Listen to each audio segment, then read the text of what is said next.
અને જેને જેને આ સંસારમાં ઈશ્વર મળ્યા એને આ સંસારમાંથી જ મળ્યા છે. અસત્ય સંસારમાંથી સત્ય મળ્યું છે. પછી ભાગવતનું મૂળ લક્ષ્ય આ છે.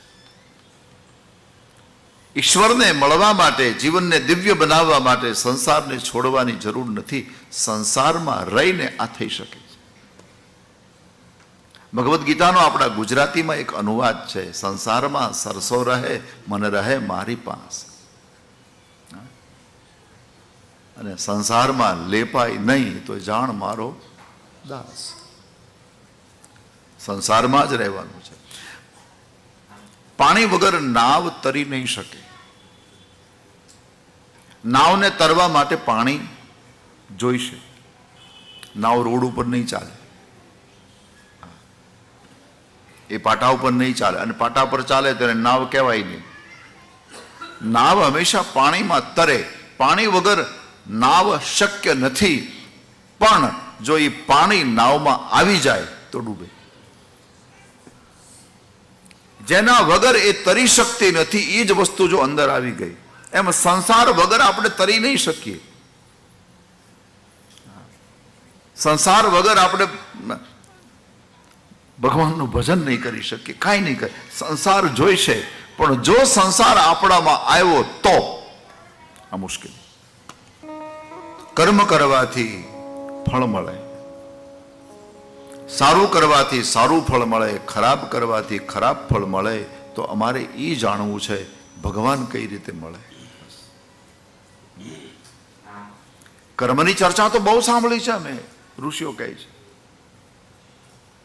અને આપણા શાસ્ત્રો એ વાતોથી ભરેલા છે કે આણે આ કર્મ કર્યું એટલે આ ફળ મળ્યું, આણે આ કર્મ કર્યું એટલે આ ફળ મળ્યું.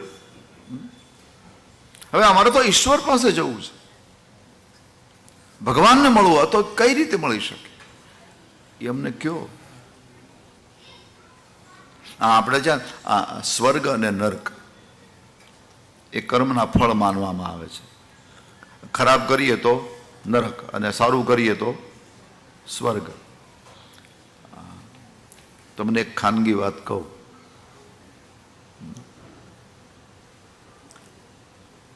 આપણા ઋષિઓએ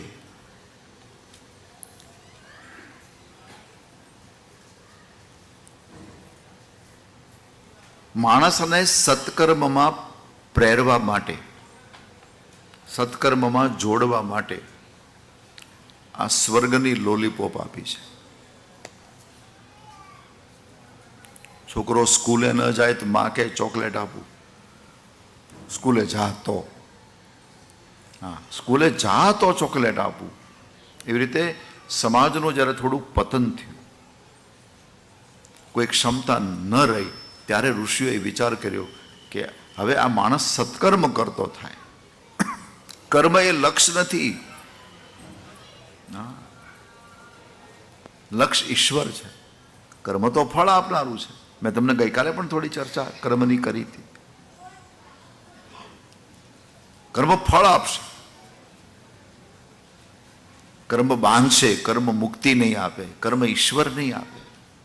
હા, એ કર્મ કરવાથી ધીરે ધીરે ધીરે માણસના મનનું સમાધાન થાય અને માણસ ઉપરામ બની જાય, એ વાત આખી જુદી. એટલે આપણે ત્યાં શાસ્ત્રોમાં સ્વર્ગની લાલચ આપી અને નરકનો ભય બતાવ્યો છે કે જો ખરાબ કરશો તો નરકમાં જશો. આ ભય, જેથી કરી માણસ ખરાબ કરતો અટકે અને સત્કર્મ કરે. પણ મહારાજ અમારે તો ભગવાન પાસે જવું છે.